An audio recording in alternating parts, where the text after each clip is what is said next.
I would like to welcome you to the 5th annual PERC Symposium.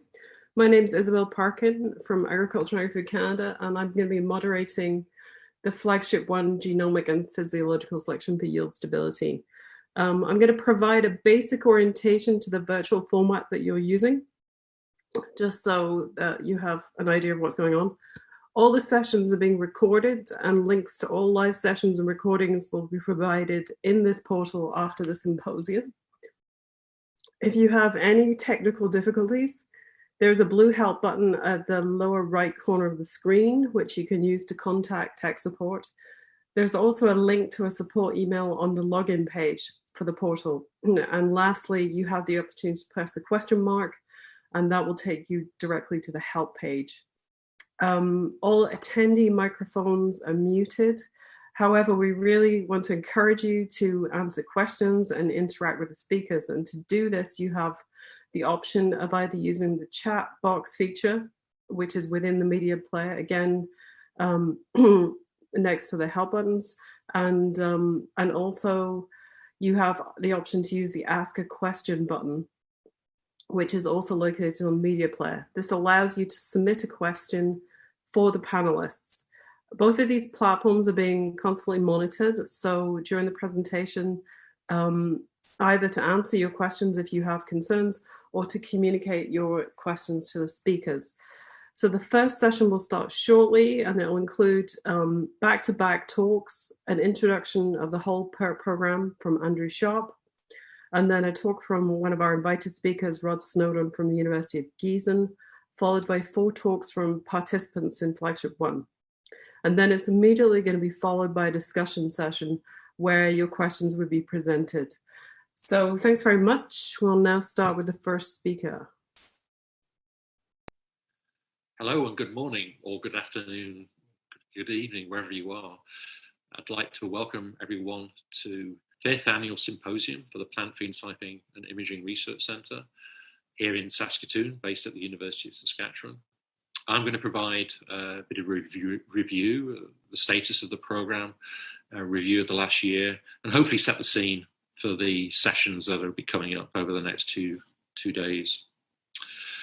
In terms of key events in the past year, a key thing has been the midterm review, which initiated last year. We submitted a review in September. We had a site visit panel visit in November. And we actually got the results from that review process in August of this year. But some key things that came through that process, we were successful in being allowed to continue with our program, where our funding can continue to the end of the program in 2022/23. But things that really came through strongly, that we'd done well in the program, was the fact that we'd developed a truly interdisciplinary program. And then also we'd shown we've got sustainability of the program in terms of deliverables and the outcomes through the 7 years, the entire 7 years. We'd exceeded expectations in terms of leverage funds. At the moment, we actually have $13 million leveraged. In terms of people, we have over 300 HQPs, so that's students, that's postdocs, technicians and PIs involved in the program. The training, we have had over 150 people trained through the different training courses available. Publications, over 150 publications, and numerous invitations to speak at international conferences. We have a fully operationalized program. So basically we have platforms in place that can be utilized for research. And that was one of the things that came through strongly from our International Scientific Advisory Committee, was that retransition from developing platforms to doing research on the flagships. So I'll review the flagships in subsequent slides. But in terms of things that highlighted that we needed to work on, then sustainability beyond the PERC was a key thing there. So looking towards how we best utilize our IP, identifying IP, and then developing products from the technology that we developed in the program, essentially through to full commercialization of products. New funding for research. We have an LOI in at the moment for New Frontiers funding initiative. That's federal government funds, and hopefully we'll have an invite to put a full proposal in next year. Global positioning, so making sure we have the connections with other international initiatives doing similar things. So we're going through a process of getting that set up now. In terms of management, a new committee, the program management team, or prompt, to expedite decision-making in the program. That was highlighted as a weakness, and we've resolved that now with this committee that meets on a weekly basis. And we have a program manager hired, Chantal Edim. She came in March, and she's been instrumental in liaising with the research leads and developing the reporting requirements that we have on an annual basis. We've just completed that for this year, actually. Further developing our equity, diversity, inclusivity plan. So developing it from phase 1 to phase 2 to making sure it complies with both the funding agencies' requirements for EDI, as well as our institutional requirements at the university for EDI. And then a communication plan, developing our communication plan to a way that we can fully elaborate the successes of the program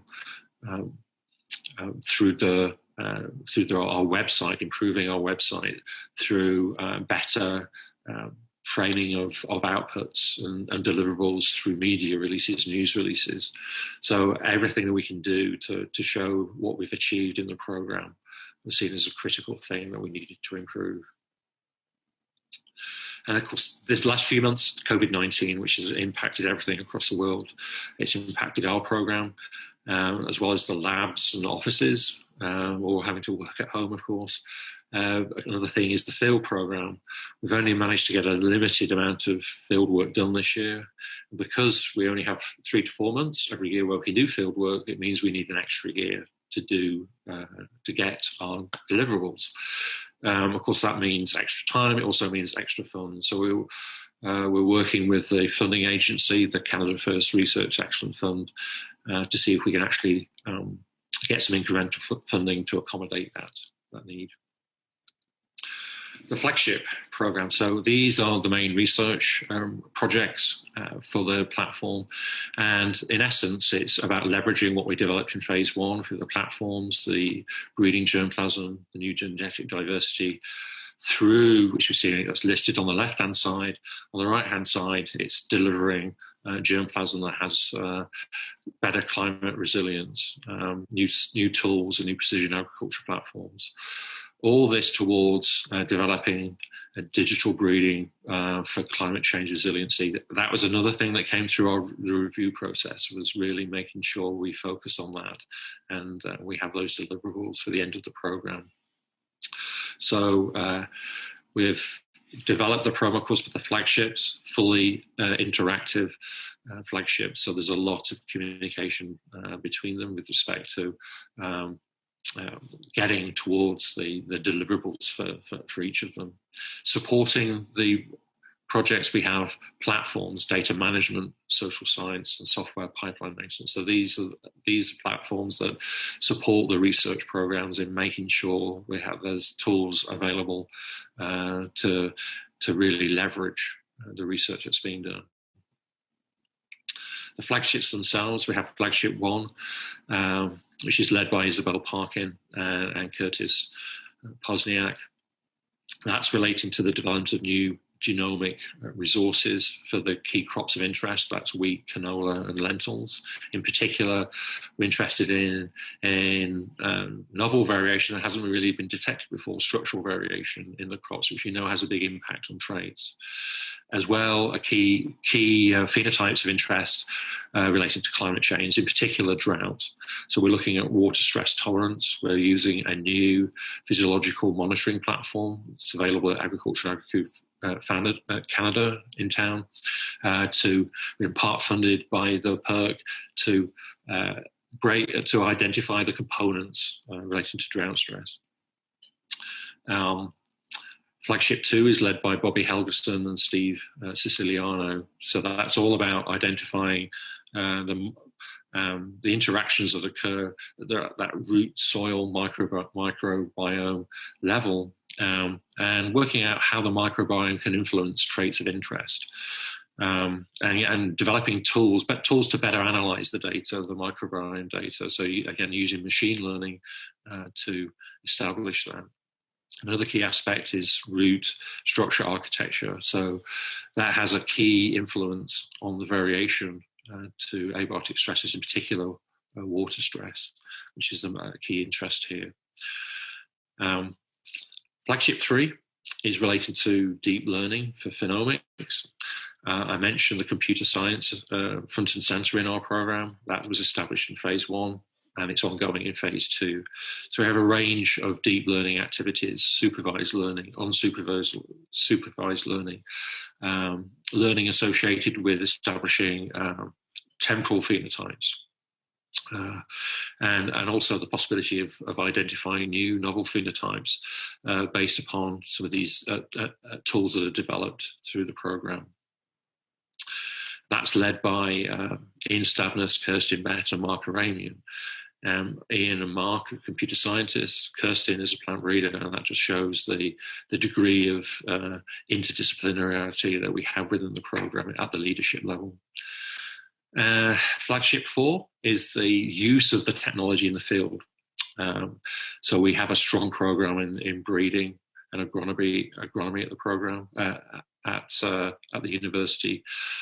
So it's the use of these tools in the field with the different crops, not just with drones, which we've used predominantly in phase 1, but also in field phenotyping devices, and generating data that we can actually identify new digital phenotypes of interest, and that involves close interactions between phase 3 and flagship 4.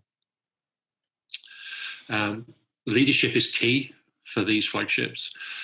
So these leaders have had proven capabilities in phase 1 and now working in phase 2. So leadership in the research itself, but also training and mentorship and management of the projects. The platforms, we have the data management portal. It's led by myself and Kevin Schneider and Chantal Roy. So that's all about developing a repository for storing the data and developing a platform where we can store data and the metadata associated with it, and have persistent digital identifiers that allows us to track the data through the program and also beyond the program externally. We have a socio-economic activity relating to pathways to impact for the PERC. So that's primarily focusing on factors driving development and commercialization and innovative tech. And then also looking at social network activity analysis to assess the impact of the PERC program at both the national and the international level. And finally, we have the maintenance of the software and the system. So this is a key thing that were developed in phase 1, the development of tools used for analysis of data. We need to make sure they're maintained in phase 2 and further developed in phase 2. And some of them are actually, ultimately looking towards commercialization of those tools. The global positioning is key. In phase 2, we have the international recognition in terms of the development of key genomic resources for the different crops. We're noted as a world center for these crops for genomics. The deep learning, again, front and center for us, and it's seen as we're a global leader in that regard. And also in terms of the regulation of new technologies, we have documentation which has been developed, which can help drive decision-making processes relating to national and international policymakers. And collaboration, we have a couple of examples here. We have a collaboration in development with the Netherlands Plant Eco Phenotyping Center at Wageningen University. We have a planning workshop scheduled We have some commonalities in our research programs, so we'd like to assess how well we could actually collaborate. I think we can quite significantly. Rick van der Seed will be providing a review of this program in one of the sessions over the course of the 2 days. And finally, partnering with the University of Gießen in Germany, they have a large-scale plant physiological monitoring platform. And Rod Snowdon, in this session, will be giving a review of that platform. So that's my presentation. I want to thank you for your attention. I'd like to thank all the researchers, the students, the postdocs, the technical staff, the PIs involved in the program. Without them, it would be impossible to do the work. And then also, likewise, the funding, of course, from the Canada First Research Excellence Fund is critical for getting all this done. So thank you again, and enjoy the 2 days.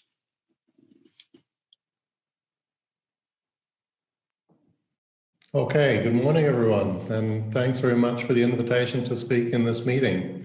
I'd like to talk today about some of the phenotyping work we're doing here in Gießen in Germany, using a custom system, a phenotyping system, which we developed ourselves together with a Dutch company, specifically for drought phenotyping. And it's really a way in which we can look at phenotypes across the entire plant life cycle and get an idea about some of the responses that we have to drought in a field-like environment.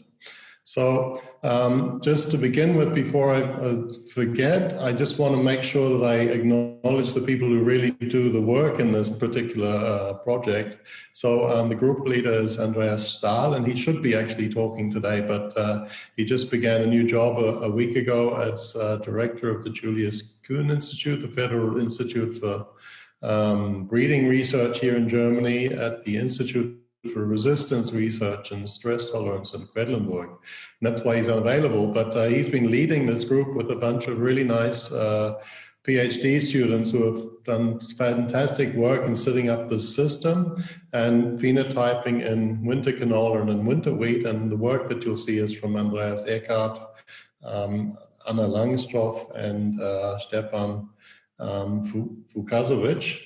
And really, to summarize everything that we do and everything that I talk about, it's really in my group around about getting a handle on the quantitative genetics of complex traits. And to do this, we develop genome data, we develop phenome data, and we try and put this together in quantitative genetic analysis in order to gain an understanding of the trait and their control, and as a basis for breeding selection. And that really underlines most of the work that we do. It's geared a lot towards accelerating genetic gain. And in terms of accelerating genetic gain, I really mean the way that breeders try to modulate the components of this well-known breeding equation. I'm sure some of you are familiar with this. This is basically a description of the factors which impact genetic gain in a breeding program and the ways in which phenotyping impacts in this equation are the two ones which are in purple and red here. So the selection accuracy, R, which basically is our ability to select for a particular phenotype. And secondly, the genetic variance, so the ability to introduce new variation or to identify new variation, which can be of use in a breeding program. And these are the two ways in which really automated phenotyping can help breeders to accelerate the way they do things. And so it's all about trying to evaluate performance, but also in a realistic context that can give us information about phenotypes that are really relevant for the plant performance in the field.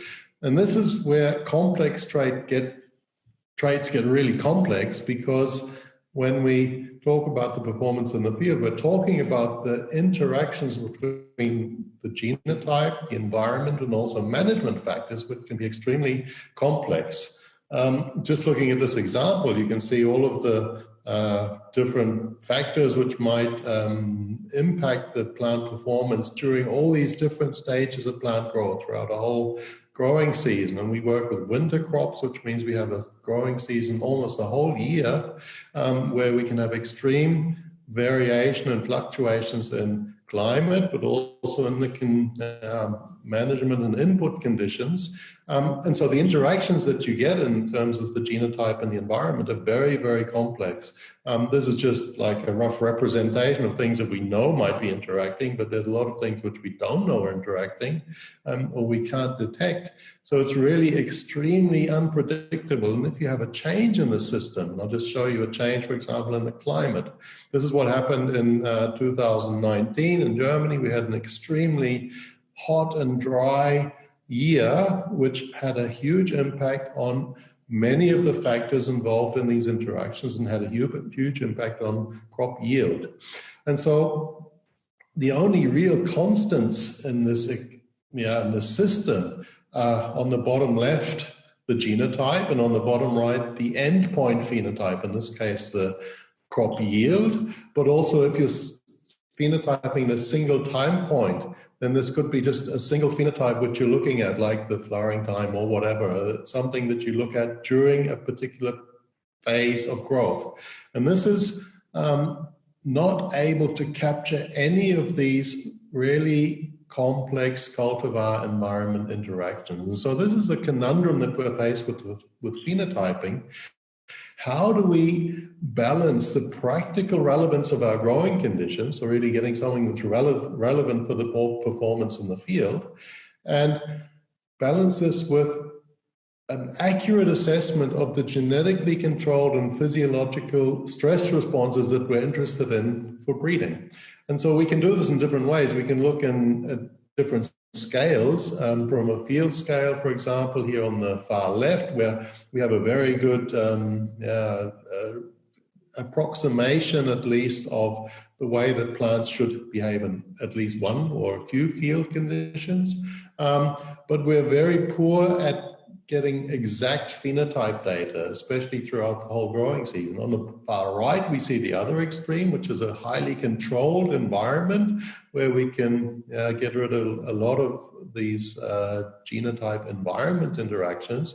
But on the other hand, we are very poor at realistically modeling the way that plants grow in the field. And often the results that we get from such systems are not really relevant for a field situation. So we try and go somewhere in the middle as a compromise to have an environment which is more or less controllable, but which is at least simulating to a certain extent the situation which we have in the field. So we're looking really at large containers, especially with a large root volume, a soil volume that enables the roots to develop as normally, but also more or less realistically simulates a field environment. And with this in mind, we've done around about a decade of work where we started just developing a system of large plant containers where we could grow plants under semi-controlled conditions in a system which allows us to at least phenotype on a pretty intense scale in a field-like situation. And this is what it looks like. We basically put together in our most recent version of this platform an automated system where 240 of these so-called plant containers, these are the most robust and large and also cost-effective containers we could find. 240 of these containers, each of them is on a single gravimetric scale, and it's also connected to a computer-controlled watering system, so that in this large soil volume, we can grow plants. We can weigh them every 5 minutes throughout the entire growing season in order to get an idea of their water use. And as I said, we can exactly control the water going into each container every day in order to set up a predetermined drought stress scenario and to compare these scenarios in an experiment. And so this is what we call field-like physiological life cycle phenotyping. So we're phenotyping throughout the whole life cycle. And we have a situation which is at least semi-controlled. It's an ambient temperature, plus minus a few degrees, but with a simulated light to support the external light to make sure that the plants are getting what is more or less a natural light conditions. And as I said, there's continuous measuring throughout the whole season. And the most important feature of this system is that we're not growing single plants in single containers. We're growing at a field density so that we have a microplot, and we know from previous testing that these performance data that we get from the microplots can be very well correlated to data that we get from field trials. So this means that we have a realistic kind of data evaluation throughout the life cycle. So what are we able to do? Well, the other thing that's very important is to be able to relate response phenotypes to the climate data that we can collect. And so we have a little climate weather station within the greenhouse, so that we're collecting continuously the climatic conditions inside the greenhouse. And we can relate then the detailed genotype by environment response data to the trait data and the climate data that we've collected throughout the season. You can see on the top right-hand picture here, and also on the bottom right, one container which doesn't have plants. This is a way to also subtract evaporation from the total water loss so that we can really be sure we're only looking at transpiration. And you see here that we can go through the entire plant life cycle right through to maturity. And in fact, at maturity, we're harvesting plants which are growing in pretty much the same kind of situation with a similar kind of tillering to what we would see in the field plot. And so we have a very high confidence that this is realistic data that we're generating. And this is the kind of data we can generate. You can see here just from a single container. This is a winter canola cultivar or a breeding line, which is being tested at a drought stress scenario with 30% field capacity after the onset of flowering. So you can see it on the top left. We have the well-watered growth period through to anthesis. And each of these peaks that you see going up and down is a single day, because we're watering always around midnight every night when the plants are not transpiring, and we're bringing them up to our target water capacity. So at the beginning, we have a 60% field capacity. The drought stress at the bottom is a 30% water capacity, a quite severe drought stress. And you see these up and down is the water loss per day. And you see these diverge from day to day because of the differences in temperature from day to day. So this is our response to temperature also being measured by the system. What you can see if you look at multiple genotypes is immediately the differences between genotypes. So here, a quite nice example where you can see a water spender and a water saver. These are just 8 randomly selected canola genotypes from the same experiment. But we can see an awful lot more than this. We can also calculate parameters, things like the average transpiration rate, the daily transpiration duration, the maximum transpiration rate, the daily total water consumption, and so on. So there's a lot of things underlying these data which you can collect when you have a high density of data. Getting into comparing between genotypes, this is where it starts to get much more interesting. What we can reveal are things that we previously really had a lot of trouble seeing.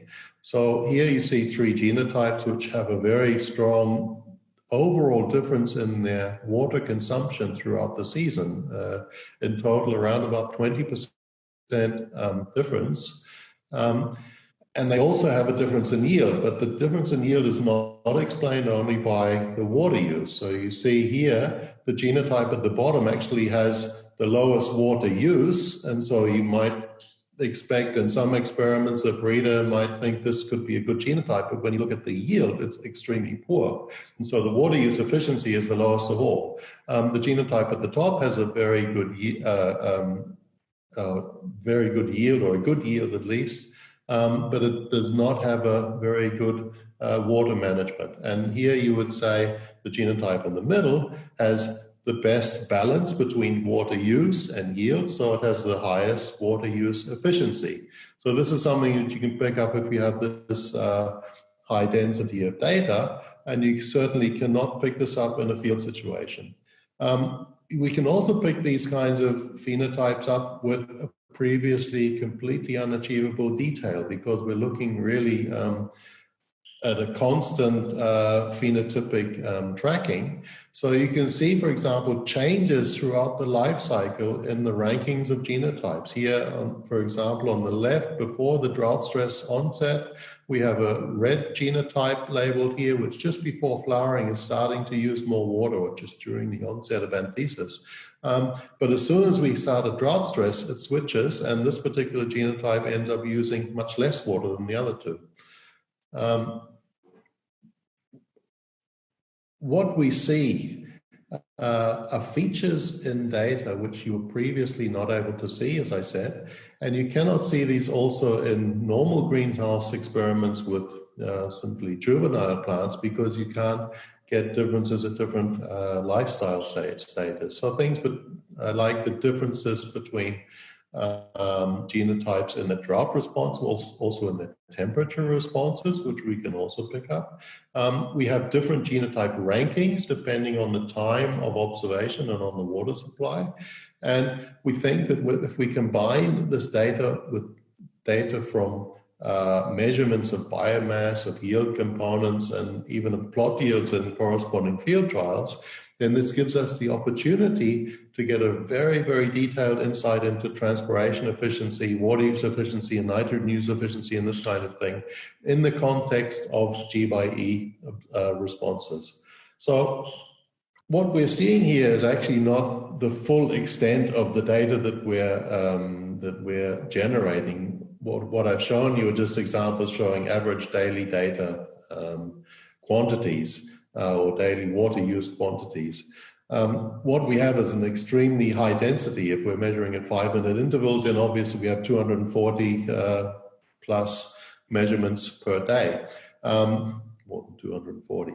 So in future, we think that we can extract a lot of additional features out of this kind of data in order to determine which components are really the most interesting for breeding. And in particular, the opportunity to combine this with climate data and also imaging data will give us an opportunity then to really do a lot more with the data that we're seeing. In particular, you probably noticed that we didn't have an imaging system set up at the beginning of this platform, but in the meantime, we've acquired a 3D plant imaging scanner from the company Phenospec, which enables us to collect RGB, NIR, and NDVI spectra, again, not at an extremely high density, because at the moment we're still in the manual operation, so we're doing this once a week, at least after anthesis. But in future, we hope that we'll set this up instead of on wheels, on a rail system, so that this will be going automatically every day and measuring every plant or scanning every plant automatically on a daily basis. By adding this kind of image data, we think that we can really obtain an extreme added value of our phenotype imaging for drought in terms of the plant architecture. And our first experiments with this 3D scanner have been very, very promising, especially for crops like rapeseed or canola, which have a very complex architecture. The three-dimensional scan seems to be a really nice way of looking at those kinds of traits.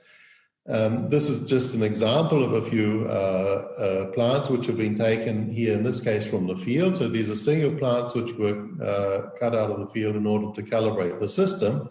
And what we're doing, what Andreas Eckert has been doing is calibrating the system in order to pick up an important biomass properties. So here, leaf and pod biomass traits, which can be estimated from this three-dimensional data to an extremely high accuracy. You can see here the correlation, especially for the pod biomass, is extremely good. This is simply based on scanned plants being rescanned and rescanned and rescanned many, many times after after harvesting single pods or leaves and measuring the weight of these in order to get a calibration for the weight of plants with different numbers or different amounts of pods and leaves. So this is working very, very well. And as I said, we hope to automate this in the next year with the sensor-to-plant carrier system, which will enable us to greatly increase the density of data that we're getting from this system. So what we want to do with this, well, we're already doing a lot, but we haven't really published very much yet because we're still in the early stages of the experimental work. But a lot of the things that we're finding are really exciting, and we're very, very confident that this will have a high impact. So things that we're finding are differentiation of pre-anthesis and post-anthesis water use efficiency. So these are traits which could potentially be combined. Diurnal water use patterns, something we didn't even knew existed beforehand. So genotypes with a high water use efficiency in the morning, but low in the afternoon, or vice versa. Or temperature-dependent control of transpiration, drought-responsive control of transpiration, and architectural responses to water and end supply and water and end uptake, the other way around as well. So the way that the architecture influences the nitrogen uptake, for example, or the water uptake. So to summarize, really, we think this kind of life cycle phenotyping will enable us to identify, to recombine, and to select hidden variation for complex adaptation traits, and really give us a much better understanding of the responses to specific drought scenarios. Just to finally wrap up, one thing I guess I haven't mentioned at all is root phenotyping. You know, obviously in this system it's not terribly easy to look at the roots. We did try to get transparent containers, but at this size they're unavailable because they're not strong enough to hold the pressure of the soil and the roots. However, what we can do in the system is to test isogenic lines, which we know have divergent root phenotypes, and then to evaluate how these root characters impact the above ground architecture and different response traits to water or nitrogen or other stresses under different drought scenarios. And this is really what we see as the way future for implementing this also as an option for root phenotyping. You can see on the top right hand here that Stefan has also done a little bit of work on root phenotyping. This is the rough way of doing it. It is an enormous amount of work, this kind of platform, but we've found out it's worthwhile. These guys and girls who have really been behind all the work are really excited, as am I. And that's where I want to stop things today. I need to thank especially our project funders, especially the team who's done all the work, and our technical team at the Rauschholzhausen field station, who have been really responsible for the technical setup behind the scenes. And thank you very much for listening. Hello, everyone. My name's Adam Carter. I'm a PhD student at the University of Saskatchewan. I'm supervised by Dr. Curtis Posniak. And today I'll give a brief overview of my ongoing projects on predictive breeding, which is digital phenotyping in multi-environment wheat breeding trials.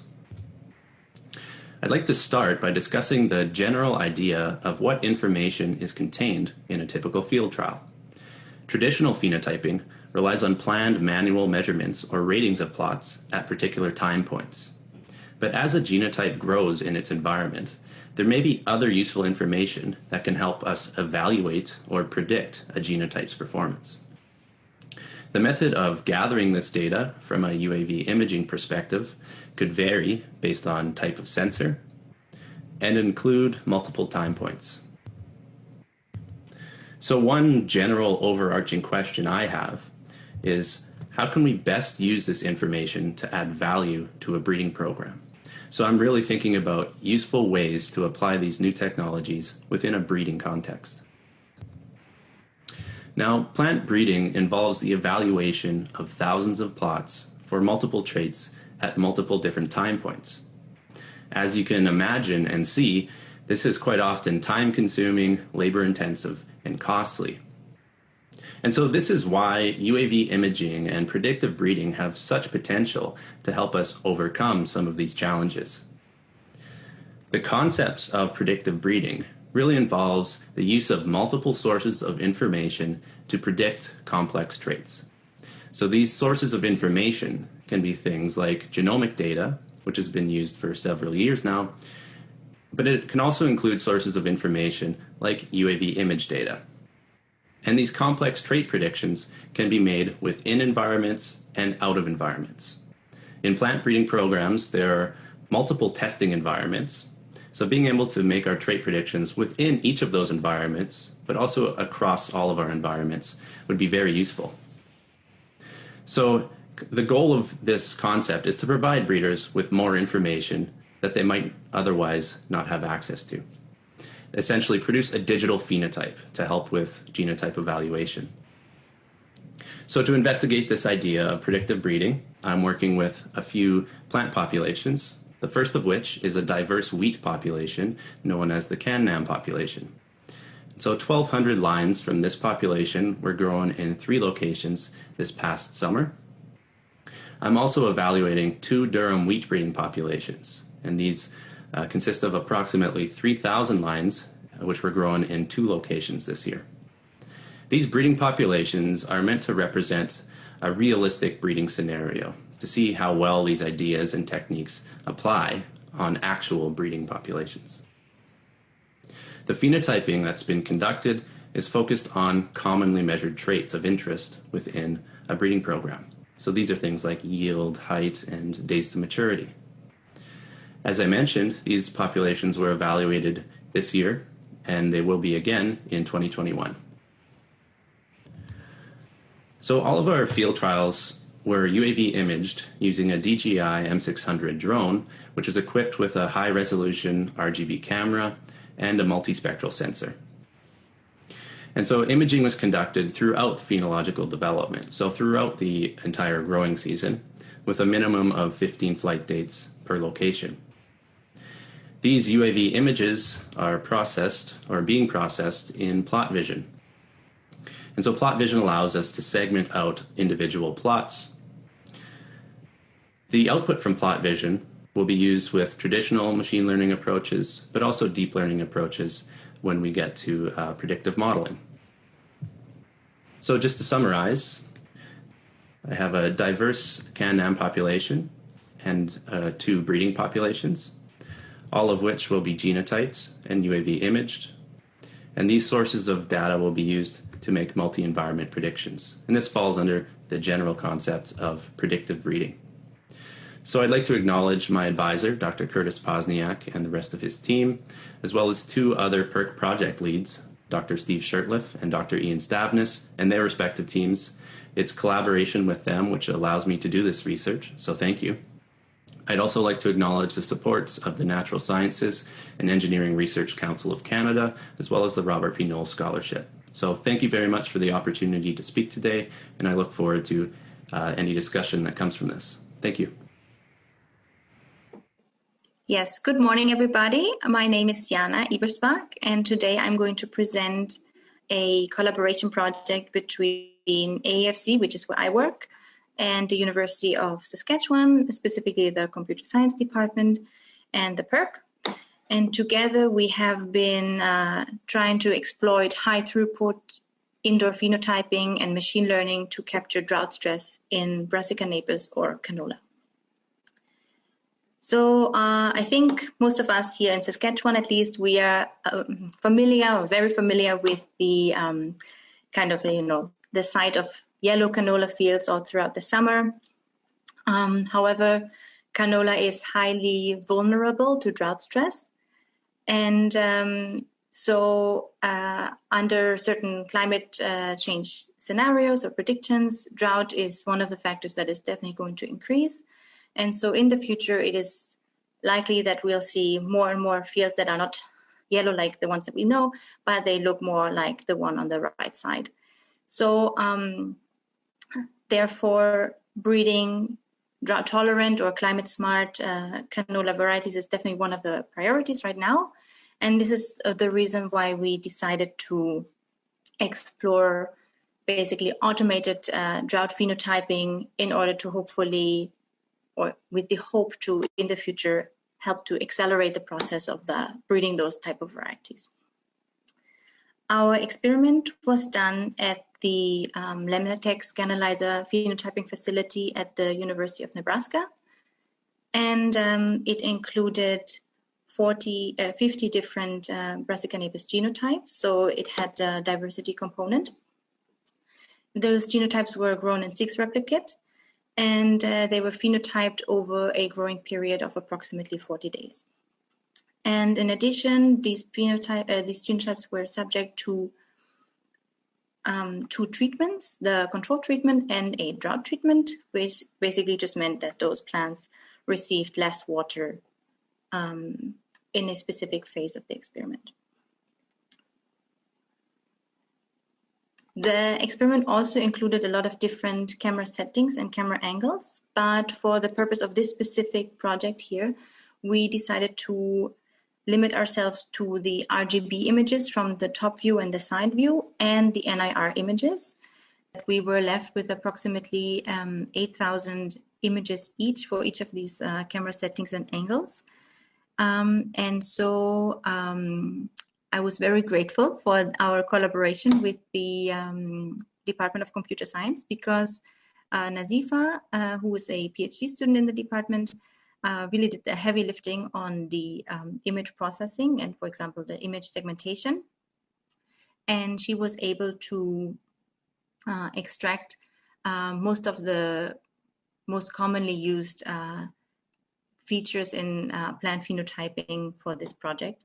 So, for example, we were using the convex hull area or the estimated leaf area, but also, for example, the mean gray value of the NIR channel. And we also extracted some flowering features, which I won't be able to talk about today, but Nazifa and I are also presenting a poster at the symposium. So if you're interested in that, please come and check that out. But basically, based on those extracted features, we were also able to calculate a couple of a number of derived features. And using those, we were able to, for example, track the growth of the different genotypes throughout the growing period and compare different genotypes, or, for example, compare different growth statistics at different time points and find significant differences between those genotypes. But of course, we were also interested specifically in drought, as I mentioned in the beginning. And so basically, we had several individuals that clearly exhibited drought stress throughout the experiment. However, it was very difficult to find an image feature that allowed us to reliably identify that drought stress. So by eye, it was relatively easy to call drought stress yes or no, but using image features, it was relatively difficult. So we tried several features that had been successfully used in other crops in the past. However, we found none of those that we tried, at least, gave us a reliable way to differentiate between plants that were clearly drought stressed and plants that were in the control group.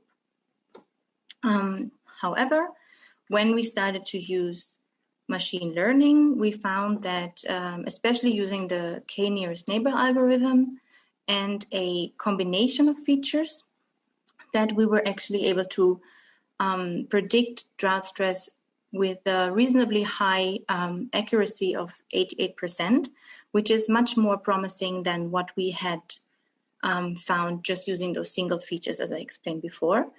As you can see here, Nazifa did test a lot of different algorithms, but yeah, like I said, the k-nearest neighbor algorithm was clearly the best for this problem.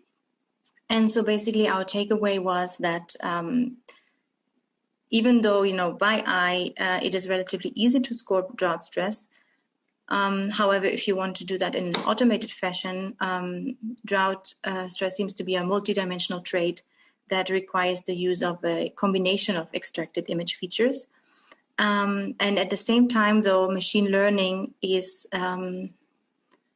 the tool to tackle that problem. So it's highly promising for that specific problem in this case.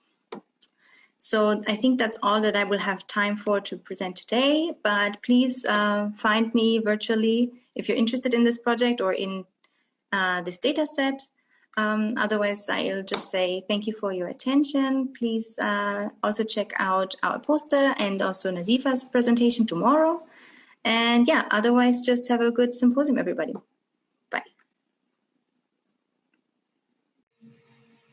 Development of high-quality reference genome. High contiguous reference genome is very important for understanding the genome well, as well as for the crop improvement. We need to have a really high-quality genome. However, due to the repeats and whole genome duplication, it really hinders to get highly contiguous assembly. For example, this tomato genome using different technologies. If you fragment them using short reads and long reads, you see that the short reads gives millions of fragmentation, which makes assemble them into high contiguous assembly is really hard because the read size are really low, which is like 500, less than 500 base pair. However, when you use the long read sequencing technology, which is about more than 10 KB in size, sometimes can go up to megabase sizes. So it makes assembly a lot easier. In that way, you can able to get really high quality genome. By the way, my name is Sampath Perumal. I'm here to explain you about high contiguous assembly of Brassica nigra genome, which is developed using long read sequencing technology called nanopore sequencing. This work has been recently published in Nature Plant Journal, and where we developed a high-quality reference genome sequence for Brassica nigra genome, two different genotypes, and we also able to compare with the short-read assembly of the same genome. Based on our research, we found out that it's more than the quantic N50 was more than 17.1 mega, which is one of the best among the 324 plant genome sequences so far. Apart from that, we are also able to identify or localize the centromeres, since it gives a heterochromatic assembly really well based on this long read assembly. Apart from that, we also have calculated or identified the repeats, which is recently proprietary, especially the ALE family, where we found out that those contribute a lot in the heterochromatic region. This is a summary table of different genomes have been assembled or sequenced for the Brassica nigra. I like to focus on these two. Here, NA100 is the genotype which is sequenced using short reads, and the other case is long reads, which is nanopore sequencing. We can see the differences in terms of quality of coverage, like 78% compared to 89%. Most importantly, that N50, which is only 48 KB when you use the short read technology. However, when you go with the long read technology, it's more than 70 meg, which is more than 350 times bigger. In that, it gives like 13% of a repeat as more assembled in this long read sequencing compared to the short read ones. We are also able to identify more genes, more than about 3,000 genes based on this long read assembly. Overall, this long read sequencing technology gives more high contiguous assembly, which is very important for the genome understanding. We also have a C2 genome, which is developed by nanopore sequencing as well. You can the statistics are very similar, though the gene numbers are higher compared to this NA100. This is one of the figure which shows that comparing short reads and long read assemblies. You can see the chromosome 6 of NA100 genotype and the same genotype of chromosome 6 assembled using long reads. You can see this spot. This is the heterochromatic region, which is highly concentrated or highly occupied by these repeats. So this is not able to assemble properly by short reads. This is where this long read sequencing is very important to get this highly contiguous assembly. Furthermore, long read technology is not only developing a high quality or high contiguous assembly, it also helps to detect or validate the structure variants precisely. In this case, you see that 741 base pair of deletion has been precisely identified in this C2LR genotype compared to this. And similarly, duplication, you can see the more rate depth coverage, which is about 1102 base pair. We are trying to exploit this long read sequence technology in canola and wheat to identify structure variants, because structure variants are one of the key and contributing many phenotype variation, which has been neglected because of this short read sequence technology. It is not able to detect precisely. So we will be using this technology to improve canola and wheat. With that, I'd like to thank my mentors and the collaborators. This project cannot be done without the collaboration of all the people, especially Isobel, Parkin, Andrew, for giving me the opportunity to explore more about this long read sequence technology and do more work on this. With that, I'd like to take any questions that we have. Thank you very much for your attention. Good day, everyone. My name is Albert Ugochukwu. I am a senior policy fellow with the Center for the Study of Science and Innovation Policy at the Johnson Sherman Graduate School of Public Policy of the University of Saskatchewan. The title of my presentation today is the interconnection between FAIR guiding principles and bioinformatics. As you know, the phase 2 of the PIKE project has 4 key platforms, flagships, and the social science platform. And each of these flagships is somehow connected with social science platform. And today, specifically, I'm going to talk about the interconnection between the flagship 1 and that of social science.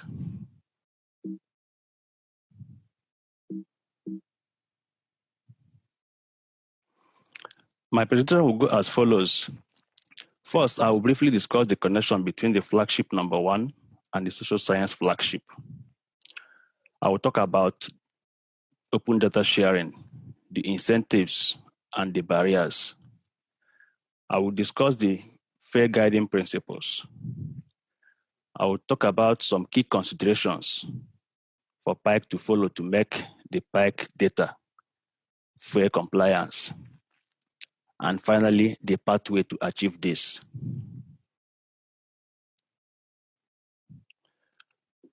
On the part of flagship number 1, they are involved in combining the power of genetics and physiological selection for yield stability in a changing climate.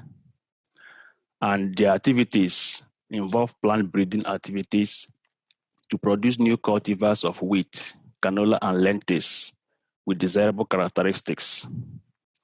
This, of course, generates data on productivity-related threats, as well as a combination of genotype and phenotyping data sets from field environments that express critical components of crop genomes of target threats under control and stress conditions. The key delivery of this flagship is high-throughput annotated digital phenomics data set that will enhance standard genomic selection approaches for crop breeding programs.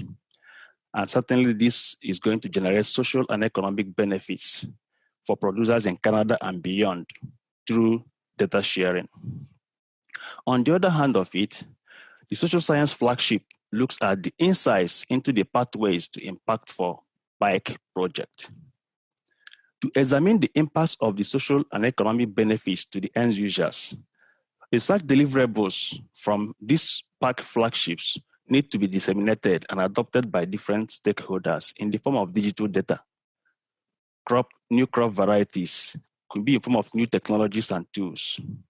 Therefore, the social science group examines adoption and diffusion of these deliverables. Then, in between, what connects these two flagships is the FAIR principles for data sharing. On one hand, the flagship 1 produces digital data, and on the social science group is mandated with giving them some insights on or key considerations that will make their digital data, FAIR compliant.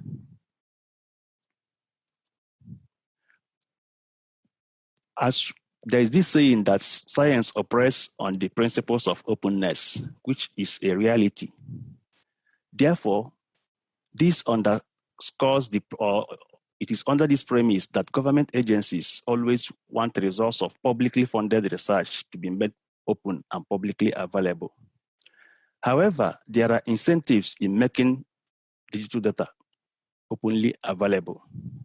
One, it enhances research collaboration, particularly in interdisciplinary setting, for increased innovation within the broader research community.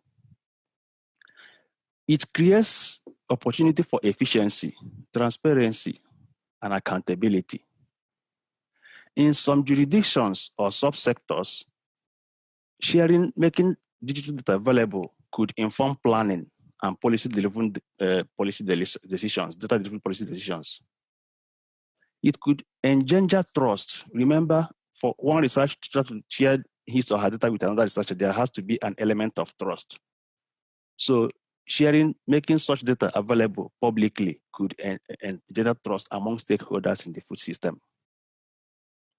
On the other hand, there are barriers to data sharing. First, there is lack of requisite infrastructure and governance framework. Certainly, data sharing requires investment in infrastructure and set of policies that govern data sharing. Some scholars have privacy and confidentiality concerns. Ownership and administration board units could hinder data sharing publicly. A prime example is a project that involves multi-institutions in data collection. At the end of the day, no single institution will lay claim on ownership of this data, so that can impact making the data openly available. In academic industry relation setting, there is protection of proprietary interest that could impact making such data open. There is also absence of common standards, metadata and clear semantics, which is a front burner issue for DeepSeek. Again, policy differences and licensing could be a barrier to public data sharing. The FAIR guiding principles. The acronym FAIR stands for findable, accessible, interoperable, and reusable. And these principles apply to digital resources such as data, images, software, among others, and was first published in 2016 to enhance data quality and reuse of scholarly data. FAIR principles were developed for two key reasons. The first is to identify preconditions and important attributes a dataset needs to possess to enhance its propensity for reuse by humans and machines, and also to create value for digital data. Second, it guides data stewards and managers in defining and providing quality criteria a dataset must meet before being deposited in any digital repository. Now, for data to be findable, it has to be described with rich metadata, which ought to be assigned a globally unique and persistent identifier, such as the DOI. Such metadata must clearly include the identifier of the data it describes and index in a searchable database or resource, such as Google. For data to be accessible, metadata should be retrievable by the identifier using a standard communications protocol. A typical example is the hypertext transfer protocol. And such protocol has to be open, freely, universally implementable, and allows for authentication and authorization where necessary. Again, metadata should be accessible even when the data are no longer available. Interoperability means the ability to merge or integrate data from multiple sources without losing its meaning. A typical example is combining genotyping and phenotyping data. And this particular principle seems to be the most challenging due to complexity of some data. Therefore, for data to be interoperable, metadata must use a formal, accessible, and broadly applicable language representations. In this case, metadata must use vocabularies that follow FAIR principles, vocabularies that each of the stakeholders will easily understand. And metadata has to include qualified references to other metadata. For data to be reusable, metadata must be richly described with accurate and relevant attributes. In this case, metadata must be released with clear and accessible data license and must associate with data provenance and must meet domain-specific community standards. There are some key considerations to make PIC data FAIR compliant. The first is that data management, coordination, validation, governance, and interoperability should be an integral part of the project planning at the beginning to facilitate implementation of FAIR. Data should be provided in formats that support the deposition database. Phenotyping data requires the use of ontology terms for unique annotation to create synergy. Using such common terms and vocabularies that is easily understandable within the phenotyping community will enhance sharing, traceability, data reuse, and metadata analysis. Again, PIC data should be submitted to the recommended community deposition database. All the data to be deposited in the database must be annotated following PIC community-defined standards and best practices to promote FAIR principles.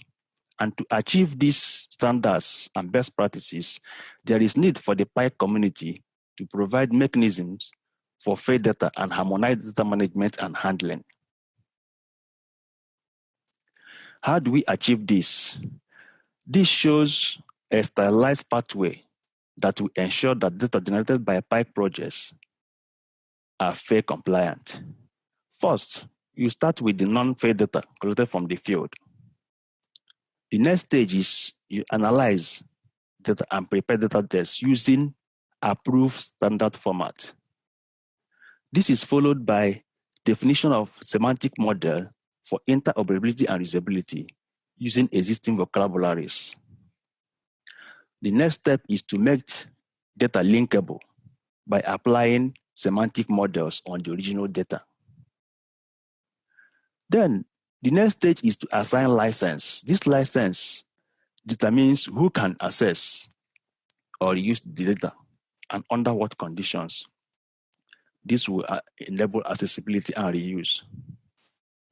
Then, the next stage is to define the metadata to make the data FAIR.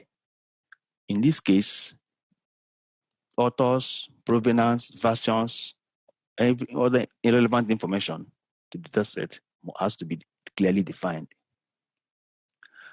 Then, making data available in a FAIR way, we have to deploy FAIR data resources.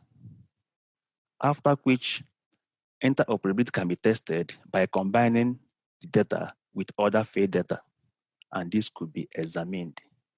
Following this pathway, we definitely ensure that data arising from phase 2 of the PIC project and subsequent projects will be FAIR compliant, and it's going to add shareability, it's going to add interoperability, and it's going to create value for the numerous digital data arising from the project.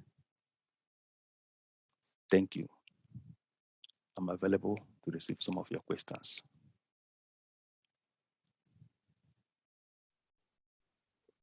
Okay, welcome to the discussion session.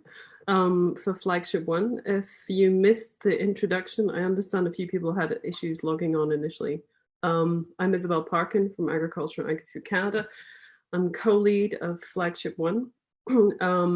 And we've just had a very intense back-to-back session of lots of different talks.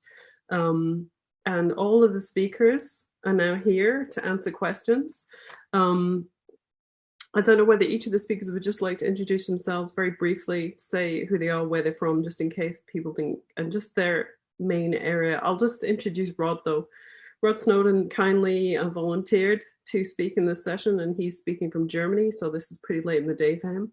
And I've known Rod for a very, very long time, and he's a fantastic researcher in, well, my experiences with Brassica genetics, and but he just gave a very interesting talk on using a very novel phenotyping system. And we've had lots of questions about that, which I'm going to field to Rod. But if people could just one by one, so Rod, brief introduction. Yeah, okay. My name's Rod Snowdon. I'm a professor of plant breeding at a small university in Germany. We have a big group working on quantitative traits and breeding applications, genomics, phenomics, etc., in multiple crops, but with a big focus on canola and wheat. Yeah. Okay, Adam. Yeah, hey, I'm Adam Carter. I'm a PhD student at the University of Saskatchewan in my second year. I work with wheat breeding genetics and drone phenotyping. I'm just going to go the way I can see them on the screen. So Albert, you're up next. My name is Albert Ugochukwu. I'm an agricultural economist and a senior policy fellow in food security with the Johnson Shayama Graduate School of Public Policy. I work with the social science platform led by Peter Phillips. Thank you. Okay, Jana.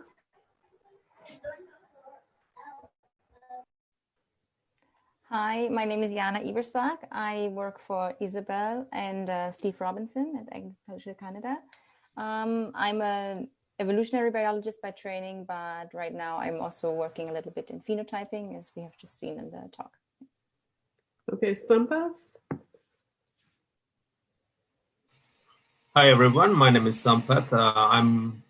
I'm a research officer working with Isobel and Andy at the University of Saskatchewan. My research interest is genomics and bioinformatics of Brassica, so I'm getting into wheat as well. Thank you. And Andy, do you want to hold up? Yeah, hello everyone. My name is Andy Sharpe. I'm the program director for the PERC, and I also have a role of the lead for genomics and bioinformatics research at the Global Institute for Food Security here in Saskatoon. Okay, so so I'm going to moderate the session. We have some questions from some people who are watching online. Initially, like there's a few questions for Rod, but they have relevance to some others. So feel free if you have, you know, you'd like to pipe in and stick your hand up or whatever, and I will, you know, we'll get you talking. This really should be considered a sort of discussion to get things going. So a number of the questions, Rod, related to a lot to, well, so actually it's a lot of logistics from Steve Robinson about how many kind of replicate measurements you need to adequately represent the variation using that kind of bin setup. And you think that this kind of data actually mirrors what you see in the field. Yeah, so just initially, what do you think? We've lost Rod. Oh, okay. Can you hear me now? We can hear you, yeah. Okay, so I think the main message is we've done a lot of work in the last many years to really compare what we're seeing in the containers with what we see in the field. And we've had parallel trials when we were setting the system up, where we had field plots running at different locations, and these were replicated in the field. And what we saw was that the correlations between the phenotyping system in any one field location in terms of the plot yield were better than the correlations between the different field locations. And so we think it's giving a good representation of the genetic capacity of the genotypes and basically blotting out a lot of the environmental variation between the different locations. So we're very confident that the traits that we're measuring and the performance is very relevant for the field performance. So I guess a quick follow-up question on that. Rod, you get a nice talk about the system that you've got, the drought spotter of XXL. Have you run any of the same material through other platforms to get similar data, and have you compared between them? Oh, good question. We've I'm not exactly sure if it's always been the same material, but we've had similar comparisons of platforms comparing with field data, for example, looking at early stage traits in vitro trials or in vitro experiments, for example. And here we've observed that we can't get that kind of relevance for field trials.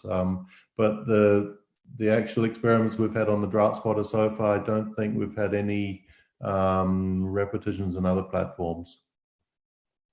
So we're pretty convinced that it's working well and that the data we're getting is relevant enough for us not to do that.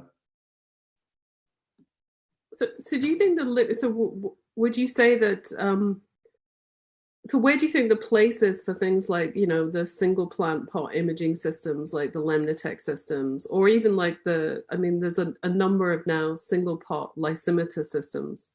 So where do you think the place is for those types of systems within the sort of research paradigm?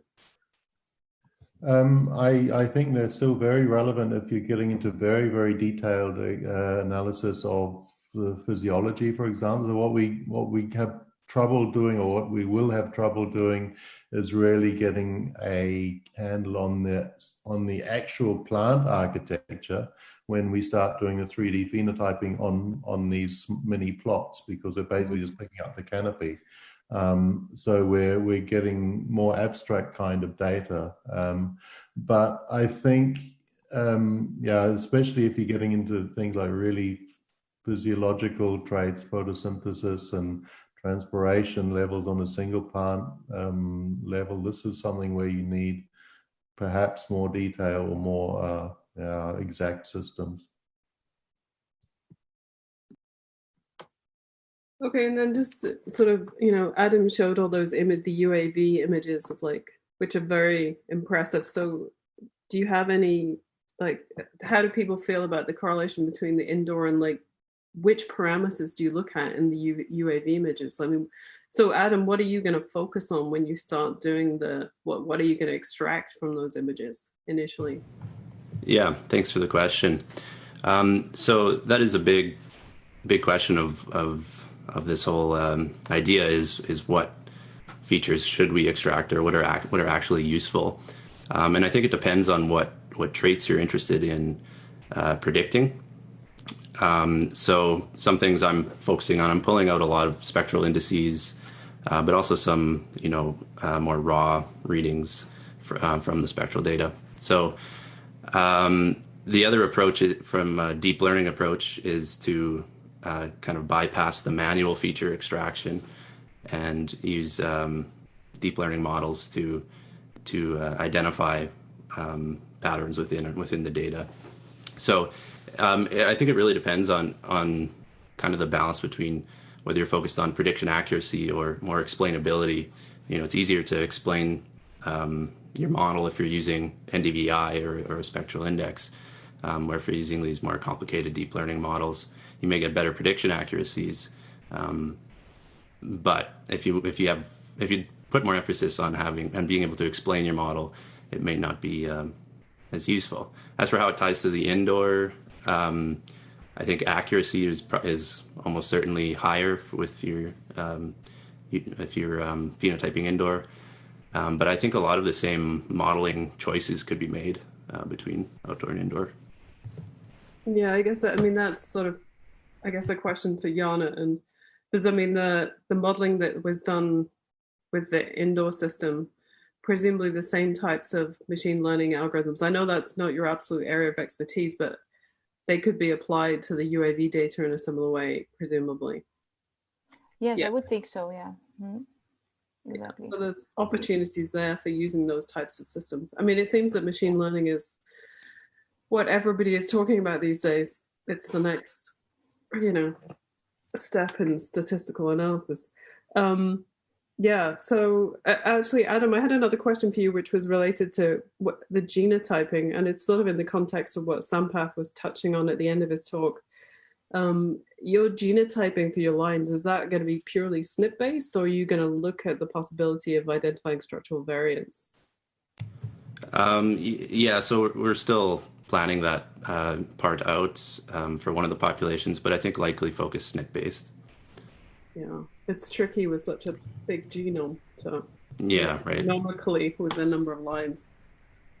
Yeah, because I know Rod as well spent a lot of time doing genotyping of different types of markers as well as just SNPs. And I think a lot of people now are finding that the structural variation has a big impact on phenotypes. I don't know whether you want to comment on that, Rod, because I know your lab has done a significant amount of work in that area. Yeah, definitely. So we're actually getting really excited about long-read sequencing. We've had data which shows that a huge proportion of the genes in canola are affected by small to mid-size structural variants, probably from some kind of homologous interactions, and we're not exactly sure the complete mechanistic reasons for it, but it's very widespread and very functionally relevant. And we even have first evidence that this is happening from generation to generation. So it's actually, I guess you could say it's disproving some of Mendel's laws in canola, so as a young polyploid. In wheat, we've also got examples for the same kind of phenomenon, and we're really curious about how widespread it might be in other species, even in diploids, if there may be interactions between related genes, gene clusters. RGA genes, for example, resistance gene clusters are one example. So it's really an exciting field, and I think the more we look, the more we find, and it's going to be something which keeps us busy for the next maybe 10 years or so at least, till we really get a handle on the whole extent of diversity for structural variants. It's really cool. You're going to have to watch that. That's almost a tweetable comment disproving Mendel's laws. Please delete that from your memories, because that's going to come in a paper sometime. We can edit this recording, I think. I've got a follow-up question. So in terms of using structural variation in breeding programs for high-throughput genotyping, I'm not sure if you're actually doing that yet, Rod, but are you planning on just essentially either using long-read sequencing techniques to do that, or are you just looking for closely associated SNPs with SVs for following in the breeding program? So we've got a big program going on in canola with a commercial breeding company, where we're actually trying to use that kind of data to feed into a hybrid breeding program to make new heterotic pools. And in fact, we put into the grant that we would be developing some kind of technologies to capture those structural variants and the haplotype variants which are associating with heterosis. We're still thinking about how we're actually going to do that. So if anyone has any good ideas, it would be nice to hear from you. But we are quite hopeful, at least, that we can get some associations between SNPs with structural variants, so that we don't have to come up with something new. At the moment, there are many structural variants which are not in LD with the structural variants, and so we probably need some way of efficiently and cheaply genotyping indels. Yeah, we've been thinking along the same lines, how best to do that, and then maybe we can put our heads together and come up with some strategies. Okay, so there was some more questions from Steve, actually, and he was asking, which I guess is a question for Adam, like which stage in the in the life cycle of the plant is the best to image for aerial imaging to get the most relevant data, I guess? Would you know, I suppose? That, again, I think really depends on the trait you're interested in. So part of what we've been looking at is trying to predict heading dates. And so we'll image, a 3-week period essentially around heading to try and do that. So if it's a very specific trait you're interested in, it's pretty easy to decide the window that you're going to be imaging in. But then there are other traits like yield where there are multiple time points which could provide you useful information to predict. And those I think are less defined. It's hard to say what would be the best or the key moments to image. So we basically just try and sample throughout the growing season and try and capture as much information as we can. Right. So I think Jana had a question for Rod about some of the 3D imaging he showed. Would you like to? Yeah, Rod, I was just, those images look really cool, the 3D images, obviously. And I was just wondering, I don't think I caught how many camera angles or how many different cameras you need to create such a detailed image, Yeah, okay.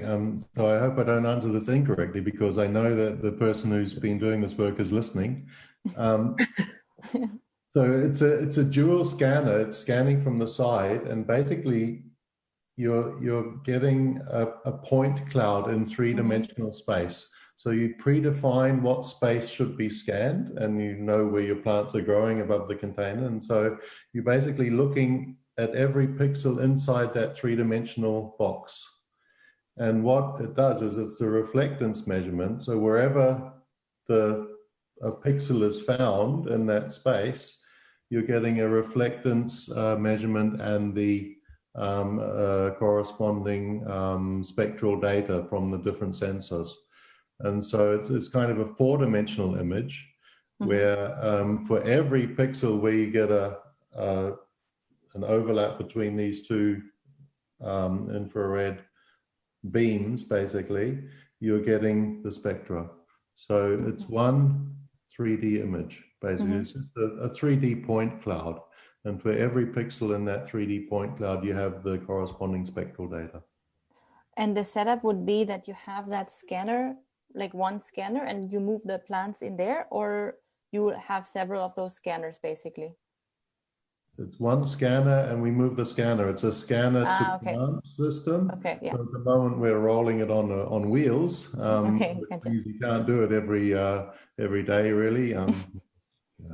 I guess you could, but we don't have anyone yet who's keen to do that every day of their life. And so we're hoping to get money as soon as possible to set it up on rails, and then it'll be scanning every day. Yeah, awesome. And the reason we're doing it from the side is firstly because it captures the architecture better, and secondly because it's easier to accommodate in our system with lighting above, and then you have you can accommodate different sizes of plants also. Yeah, cool. And I'm assuming that a barcode on the side of every container, and the scanner will start scanning from the barcode, and then we'll know where to scan on that container. Okay, cool. I'm assuming it's also relatively quick, right? If it's just that those two.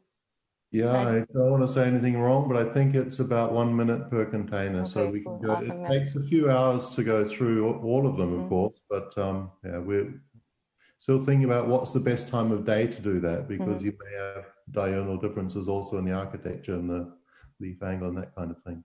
Yeah, but still much quicker as if you were like taking an image and rotating the plant, like these. Oh yeah.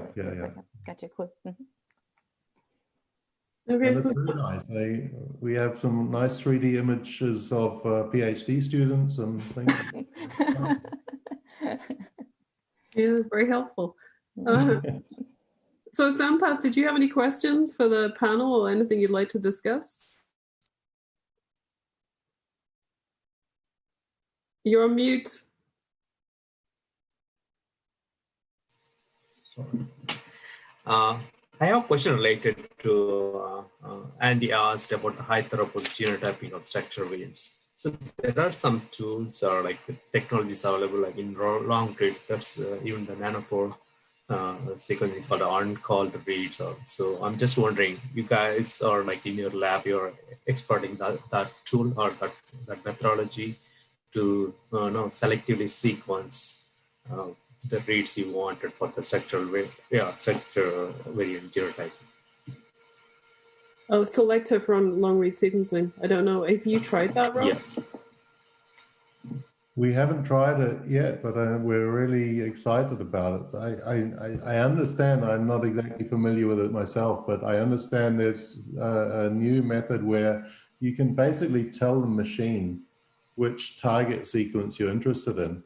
Yeah. I don't know if this is available commercially yet, and then basically you make a whole genome library, and then the reads which correspond, the machine will read, or each nanopore will read the start of each read, and if it corresponds to the sequence which you're interested in sequencing, then that will go through, and if it doesn't, it'll be thrown out again, and it'll wait for another read to come through.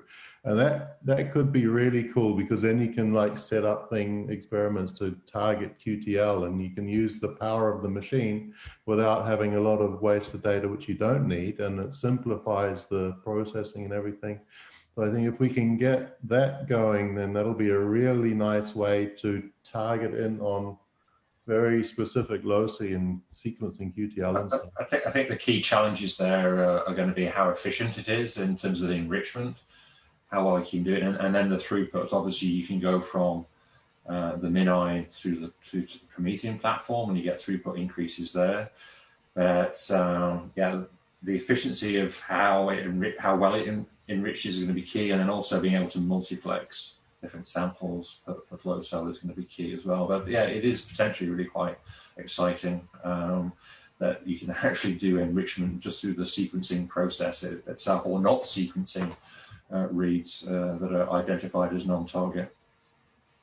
So what we have done is with long PCR, and then just multiplexing and sequencing a whole lot of samples on of a single, no, not a single locus, but homologous loci in wheat for whole gene sequences, and then looking for structural variants in genes which were interesting for us.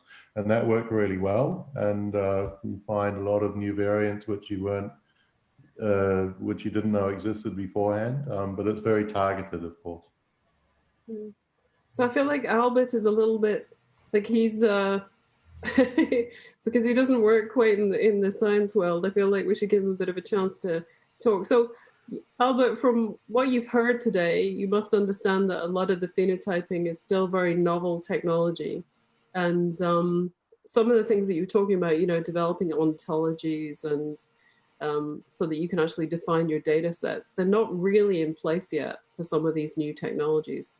So how do you feel that we're going to get to the point where we can sort of, work with the FAIR data system if we don't quite have the upstream things in place yet? Yeah, I think from the social science perspective, I know most of these things in terms of FAIR data principles are not really in place at the moment.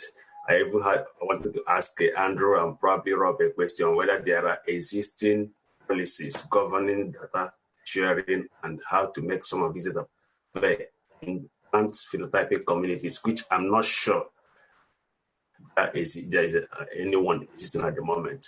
So what we are trying to do is a kind of give you scientists heads up what to do right from the point of data collection, and show you what are the principles, FAIR data principles, so that along the data chain, those of these principles can be applied, make data shareable in the internet future. Like I said in some of my slides, data sharing is the end thing. That's the only way you can create digital data, make it valuable to the end users. And in some settings like subsectors, some policies are based on data. And the effective data sharing within the agricultural community and trust, to build trust among the stakeholders. So I believe it's a gradual process, and the social science team is always there to guide the scientists, because one thing is to get those new varieties out there. The question is, who are adopting some of these technologies? Why are they adopting them? Why are they not adopting few? So these are some of the questions the social scientists are asking.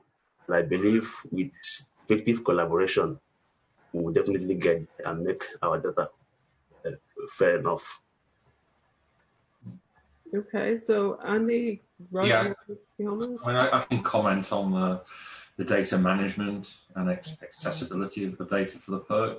It is something which is identified as a key aspect. It was one of the things that came up as well during our midterm review process, and from the site visit panel is actually having robust policies in place for how the data is utilized within the program, shared within the program, and of course how it ends up being accessible outside the program.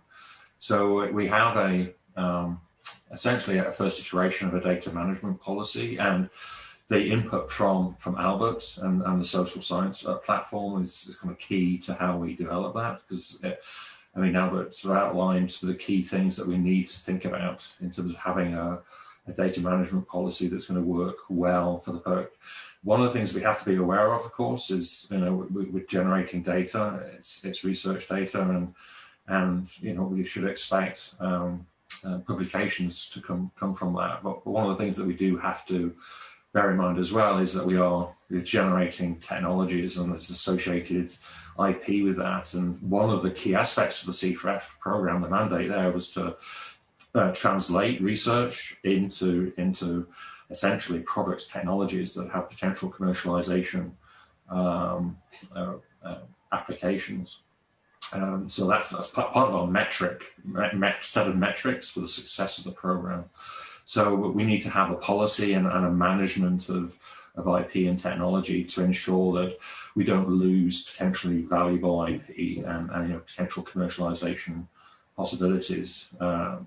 So we've been doing that already. We've had some outputs from phase 1 that are sort of making that transition to products and ultimately commercialization. The plot vision software that came out of Theme 3 in phase 1 is now being further refined as part of the software maintenance and used in Flagship 4, for example. It's something where we're having significant interest from external parties in using that software for analyzing their own data. So that actually, ultimately we have a commercialization and revenue generation opportunity there. But if we can manage it properly, we should get the balance right between, making sure that things that it's appropriate to be published are published in a timely fashion.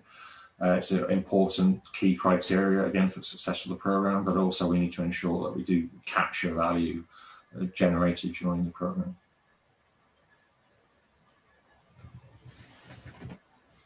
That's a very good approach, Andrew. I think in the right direction. I believe, like I said earlier, it's a gradual process. If we can get it right here, other plant phenotyping communities in other different countries can always emulate from us.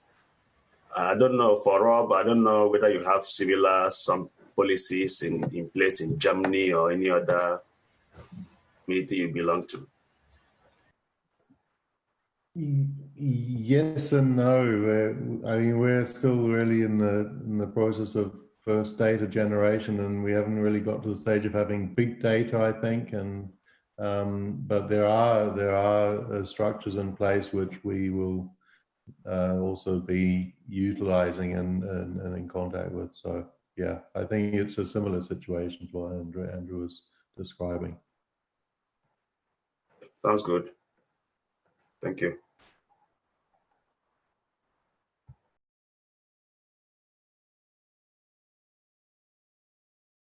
I'm on mute. Okay, so failed moderator there. I guess we're sort of getting to the sort of roundup, I guess, for this session. So does anyone have any final comments they'd like to make, or like final questions of each other There's a lot of detailed questions on the chat, which I'm probably going to send to Rod, because most of them are related to specifics, which I think Steve would like to know about your system. But we could spend hours talking about that, so I think I'll send those separately. But does anyone have any other questions or things they'd like to make final comments before we round up? I guess I have one comment, and I guess it's relating to the different phenotyping controlled environment platforms and how it relates to the field. I guess one of the things we do hope to get from activities in Flagship 1 is that we have the opportunity with the structured populations we have available for canola and for wheat for actually using the same germplasm. And this is where we have the value of the available germplasm in using I could use the entire population, perhaps subsets of the NAM, the nested association mapping populations, in experiments on the different platforms, and we also have field data as well. So it actually gives us an opportunity to do that comparison across different platforms and see what correlates well and perhaps what doesn't correlate so well. I can make that. That's exactly what our vision is as well. So we're doing a lot of drone phenotyping as well, and the vision is that we can come up with traits, or at least even abstract kind of patterns from the phenotype data that we collect in the controlled systems, which are associating with the traits which we really have to be selecting and breeding, and then try and use that as a bridge to go to a high throughput system with the UAV, where we can pick up some kind of other abstract patterns which are reflecting what we're really wanting to look for. And then that's a tool which can be used by breeders to really do a targeted selection for the relevant parameters, even if we don't understand them, that are performance related. And if we can get that far, then we'll have come a long way towards really automated phenotyping, I think, under relevant field conditions.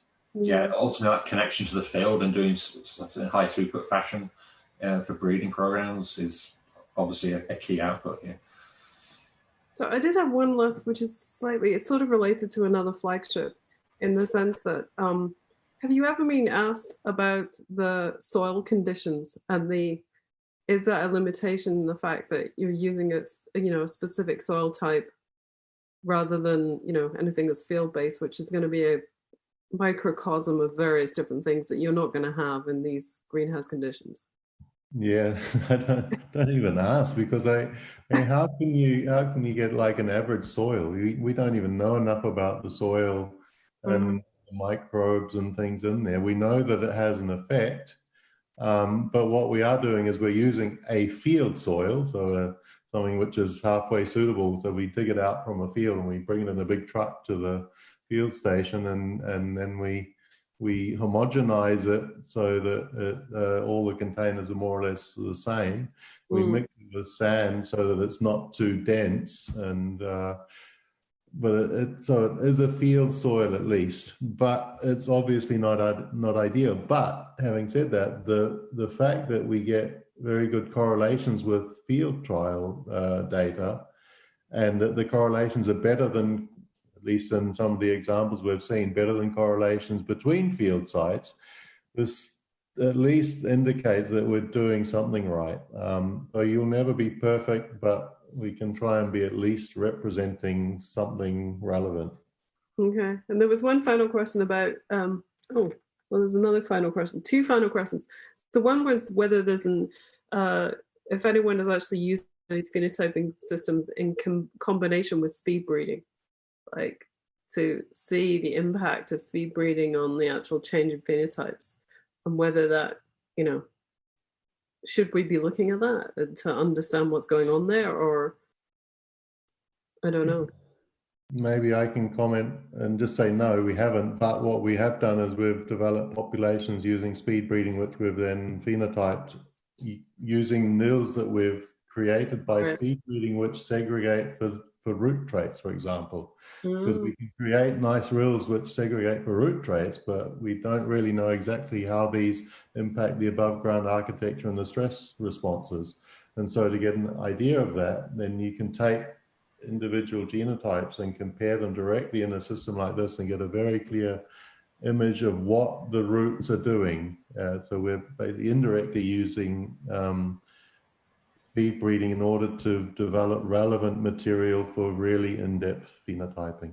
Okay, and then we had one last question from the online chat, which is basically, and this is more future looking and maybe others would like to comment, but are there other technologies that we can aspire to, possibly from the medical sphere, that could be incorporated into speed breeding? I mean, to like the phenotyping within the greenhouse, things that we should be looking at. I know that, I mean, in the past, people were looking at PET scanning and things like that as a mechanism for imaging, but is there other things that we're not thinking about that we should be thinking about coming forward? What's the next big thing, future technology-wise? Does anyone have any feeling about this in phenotyping? Oh, I can just maybe give my vision. My vision is that we, in future, use all the data that we're collecting today, including data from drones, and in future, maybe we can do a lot of interesting stuff with satellites. ooh. This is an idea. I don't know who'll pay for it, but it'll be cool. Okay. That's actually the target for us in our LOI, we submitted to the New Frontiers Research Fund, and is actually having that multiple scale of data. And that the whole aim of that LOI is looking towards how we can use the technology we've developed in the PERG, the machine learning and deep learning aspects in particular with respect to how we can better monitor and represent carbon sequestration in the agricultural context, I guess, in terms of crops, our key row crops here in Canada. So yeah, we want to go up to that scale of using remote sensing data in the work. It's an LOI. Hopefully we'll get an invite for full application at the end of this year, and then we'll put a full one in next year, and sometime next year we'll find out if we're successful, but hopefully it'll have some chance of success. Okay, so last chance. Does any more comments for anyone? No, I'd like to comment on this as well. I think what so we did a database for integrating all the phenotype into a universal format to have it access to everyone, since we have the genomics data, but the phenotype data, if it is available from its start only, we are looking at the multiple environment, we can multiple location of the different parts of the world. That will be very much interesting for everyone. All the publicly accessible phenotype data in universal format. So we need to have the universal format and then everyone upload it to that. That will be nice. So I guess that relates to Albert's work, that have a universal format for all the data so that everyone can access it and in the different environments. Yes, I mean, but again, it's being able to access the same genotypes and test them in different environments, different places. Yes. So I think that's, like, we're coming to the end. So I'd just like to really thank everyone for their time and for doing the pre-recorded sessions and then working with us on this new platform, which has been an experiment, I think, for everyone. And it's gone relatively smoothly. We've had a few issues, but I think we've managed to solve most of them. So I really want to thank all of you for contributing. And for those people online that are still there, I'd like to thank you for your attention and just remind you that the sessions start again this afternoon. And I hope you'll log in again this afternoon once you've had a bit of a break after this fairly intense period of time. Okay, well, thank you for your time, and I wish you all a very good day.